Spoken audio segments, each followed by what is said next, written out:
Небо Георги Иванов како председателски кандидат, значи има историја на соработка помеѓу ВМРО ДПМН и Георги Иванов.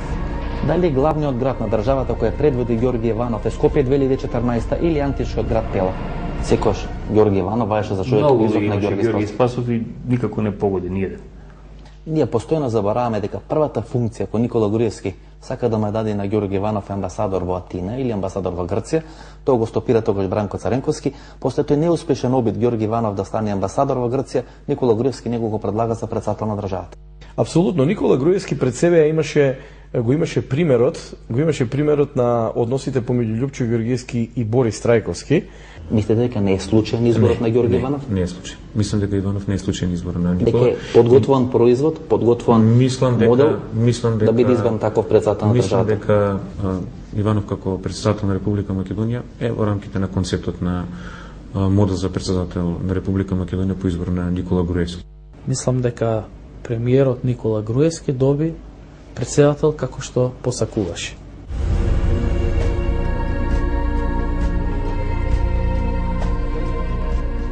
И денес ја поставам дилемата дали дома денеска Владко Ѓорчев се уште чува сликата на Љупчо Георгиевски во која се крстеше до пред 5 години.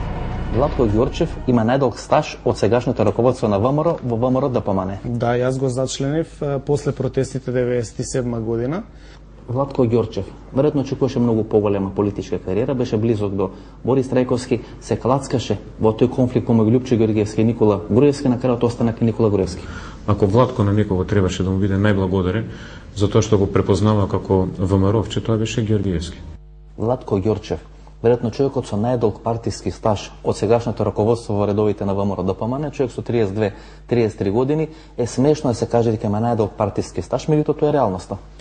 Владко Ѓорчев е човек кој од длабока доверува на премиерот, тоа и сум го слушнал, и јас мислам дека без разлика дали се согласувам со неговите ставови или не се согласувам со неговите ставови, тоа е човекот кој можеби најмногу има одработено за каузата таква, како што ја знаеме, нели, на ВМРО ДПМН. Апсурдно е денес дека Владко Ѓорчев со своји 32 години има најмногу стаж во ВМРО ДПМН.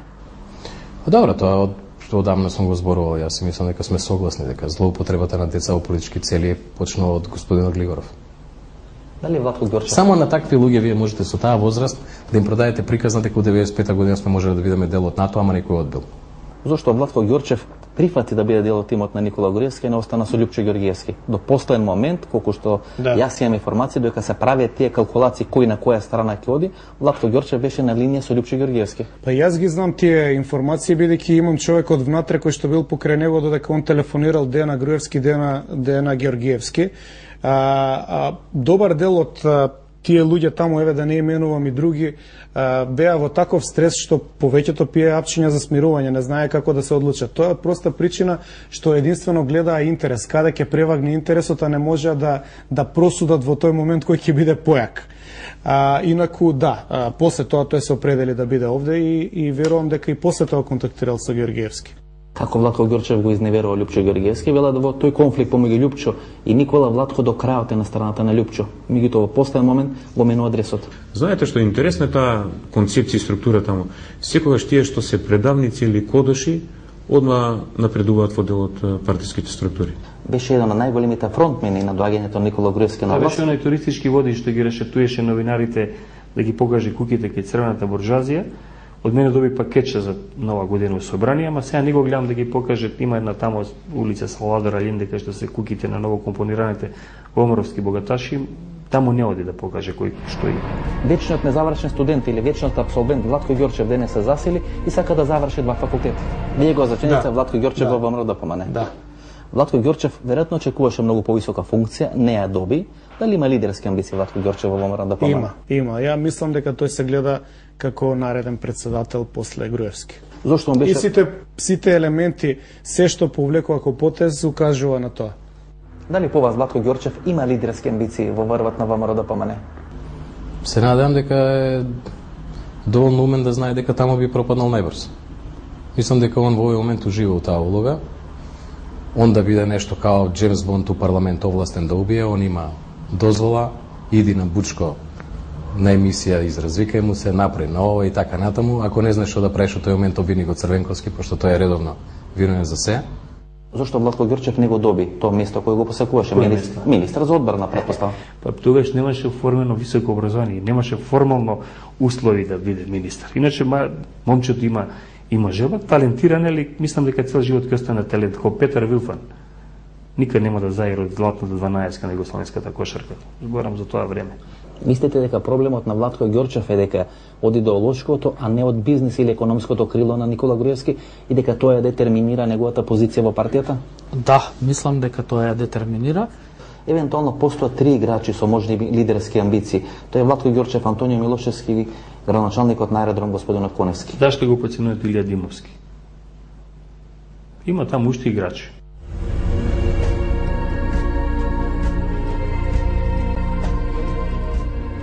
Што би рекол Хемингвеј, Силвана Бонева припаѓа на таа така наречена изгубена генерација на ВМРО ДПМН. Силвана Бонева веројатно е представник на таа изгубена генерација ВМРО ДПМН, блиска до Маријан Ѓорчев и Љупчо Ѓоргиевски, се става на страна на Никола Груевски и на крај не ја добива таа функција, таа позиција која веројатно ја очекуваше.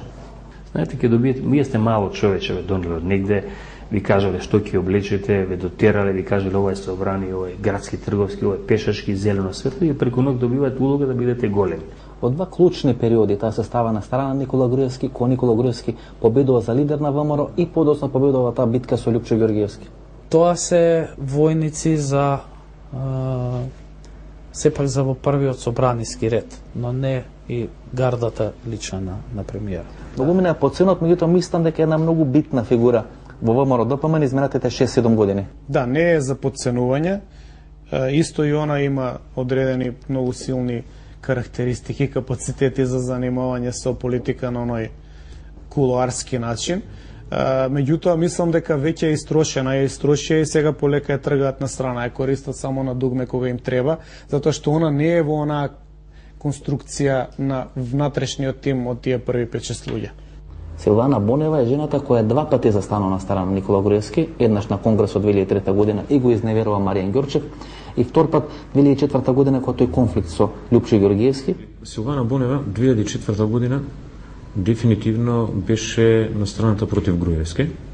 2 пати Силвана Бонева игра таа клучна улога. А и таа е наводно голема бугарашка. Па така велат, нели читајќи некои текстови на блиски нежини роднини. Клеветнички, како Бучковски, например, што сега пред суд има проблем тоа да го докажува. Да, Бучко сека треба да докаже дека таа не е бугарашка, претпоставам. Да, не, него му беше тоа проблем со пасошот, он е тужен дека она нема државјанство сепак. Дека некој од незината фамилија има бугарски пасош. Сопругот, пардон. Меѓутоа мислам дека таа е дел од луѓето за кои што Ѓоргиевски чудно математички прецизно кажа колку луѓе од неговото време биле као бугараши, а сега ете и он е изненаден што се кај Груевски. 2009 година на локални избори ја стопорува Силвана Бонева да биде против кандидат на Зоран Заев и на некој начин да се заборави дека Ставревски е носител на таа изборна единица. Многу лукаво мора. Само тоа, и за да ја изгорат Бонева, за да ја намалат амбицијата, бидејќи Бонева е амбициозна жена која што направи се за да се искачува нагоре во пирамидата на моќта кон Груевски. Значи мораше да ја жртвува Бонева за да може да ја елиминира. Да, она е жртва. На крајот него доби тоа веројатно што го очекуваше. И верувам дека Никола добро ја наградил за тоа што она го одигра во одреден клучен временски период. Дали во времето на тој жесток раскол помеѓу Никола Груевски и Љупчо Ѓоргиевски, всушност Силвана Бонева беше тој бакарен спроводник кој ги пренесуваше тие тајни информации од Ѓоргиевски до Никола Груевски.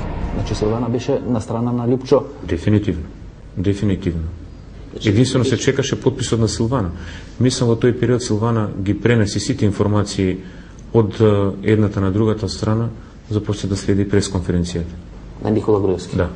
Бито интересно дека после интервјуто на Љупчо Ѓоргиевски, кај што вели дека 2/3 во врвот на ВМРО биле бугараши, Силвана Бонева, која не се имаше појавено на јавна сцена со Никола Груевски претходно 2 или 3 години, 2 дена после тој интервју беше на Унија на млади сили, 20 или 18 години славе, пред на сцената до Никола Груевски. Па нормално. Католикот мора да биде поголем од папата за некои такви работи. Она мора да ја докажува секојаш правоверноста. Дали Никола Груевски ја пушти Бонева низ вода кога ја натера да биде кандидат или против кандидат на Зоран Заев на изборите лански 2009? Апсолутно се знаеше. Не да ја згази, ја прегази. Ја осакати.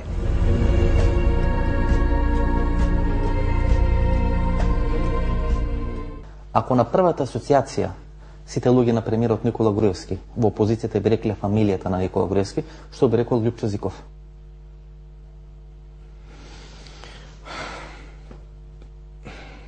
Сашо Мјалков. Кој е најмокниот човек во тој тим? Дали е тоа Никола Груевски, дали е тоа Сашо Мјалков? Немам дефинитивен одговор. На тоа прашање. Не. Зато Сашо Мјалков не го ставивме во овие 10 луѓе на Никола Груевски, бидејќи сметам дека можеби е апсолутно многу помоќен од сите нив, па дури во одредени моменти помоќен од премиерот. Можно е. Можно е. Која е вашата прва асоциација на тимот на Никола Груевски? Или кој би ве прашал кои се луѓето на Никола Груевски, што прво би ми одговориле? Безличност. Луѓе без идентитет. И тоа е најголемата перверзија. Луѓе што немаат личен идентитет и интегритет, они се борат за националниот идентитет. И затоа вака ни оди кој што ни оди за жал. Останете